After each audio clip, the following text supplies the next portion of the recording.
we got off to another great start. We let it slip away, but we got a lot of character guys in this room, and we need to go into Philly and do a job. So it's not going to be easy, no one said it was, but we dug ourselves a little hole here, and we need to get over there. Well,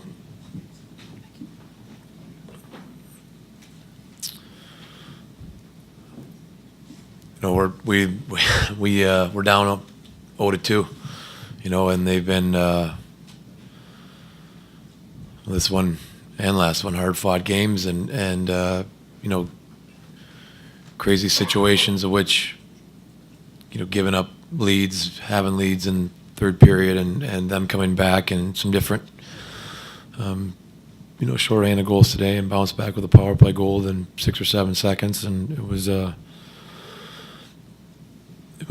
back and forth game, and what the bottom line is, they've won 2 games, and while that may be tough, and while they came in here to our building and won those games, it's now us going to Philly and looking to get our first win in Philly on Sunday.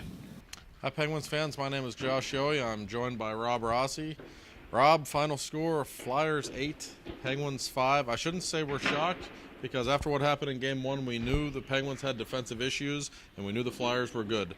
But I don't know if we knew the Penguins' defensive issues were this grotesque, and I don't know if we knew the Flyers' offense was this good. Well, let me just say this to Penguin fans who are the ones that didn't jump off the bandwagon. The one ray of hope you can have in this series is that the Penguins play well in the building they're going to, and the Flyers are not playing defense at all either. So there is some hope. This, to me, was like 1985 calling and saying, we want our NHL back. Because there were more open ice opportunities in this game than in the entire 7-game series the Penguins played against the Tampa Bay Lightning. Yes. And it was fun to watch. I'm sure it wasn't fun to write about. But, Josh, I mean, look, once, fool me, fine. 2, you do this 4 times, which the Penguins have done now in the past month against the Flyers. Month, yes. Yeah, less than a month. I mean, look, it's a trend and it's a problem, and they're 2 road losses away from a shocking end to a season that they hoped, if they got the band back together, would end with them chasing a cup, and they look like they're about to be chased right out of the playoffs. So let's be honest, Rob. The Penguins entered this postseason as the prohibitive Stanley Cup favorite around North America. There's no doubt about it. And the way we saw them play that road trip in mid-March, you and I were both there in New York, New Jersey, Philadelphia, they looked borderline invincible until Philadelphia, third period. On a Sunday afternoon, everything changed then, and now the Penguins need everything to change on another Sunday afternoon in Philadelphia. And let me ask you this, Rob. What does Dan Bylsma do? And maybe more importantly, has this team tuned out Dan Bylsma? Or what's going on here? Because the defensive work, it doesn't make the coaching staff look good, nor does it make the Penguins look good. And it's very difficult to identify exactly what the problem is. Nobody looks good. I don't think they've tuned out Dan Bylsma. I've never seen a team. I don't either, by the way. Yeah, this is my seventh year around the Penguins in some form or fashion. I've never seen a team change its identity so inexplicably and so quickly as this one has over the course of the past 6 weeks. I don't know the reason for it. I don't think they know the reason for it, Josh. I think, if we're looking big picture here, broad perspective, right?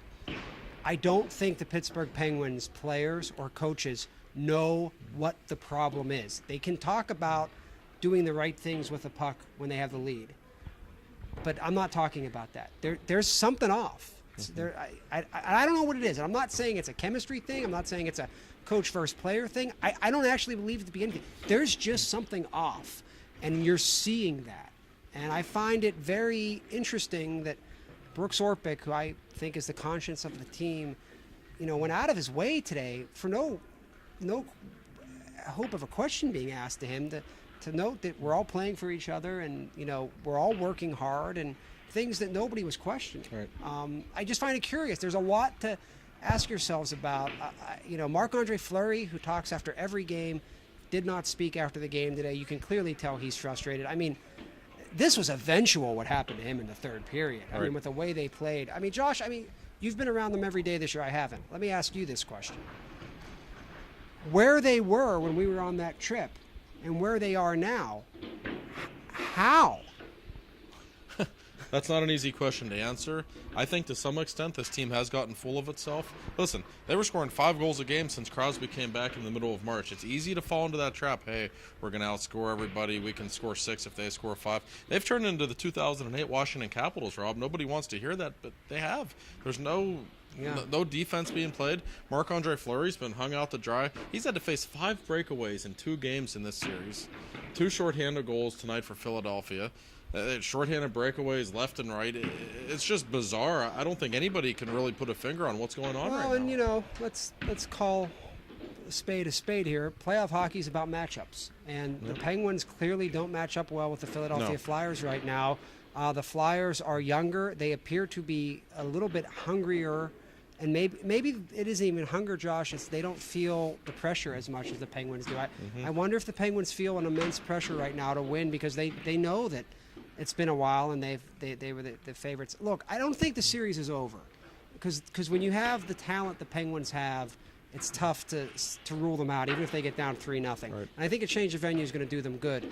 But they need Evgeny Malkin to be Evgeny Malkin. Yes. And they, again, and they need Jordan Staal to be Jordan Staal. Yeah, he's had defensive miscues 2 straight games that have allowed goals. That's not Jordan Staal. Yeah, like I said, I mean, there's not a lot to be optimistic about if you're a Penguin fan this morning, except the fact that the Philadelphia Flyers haven't been great in this series either.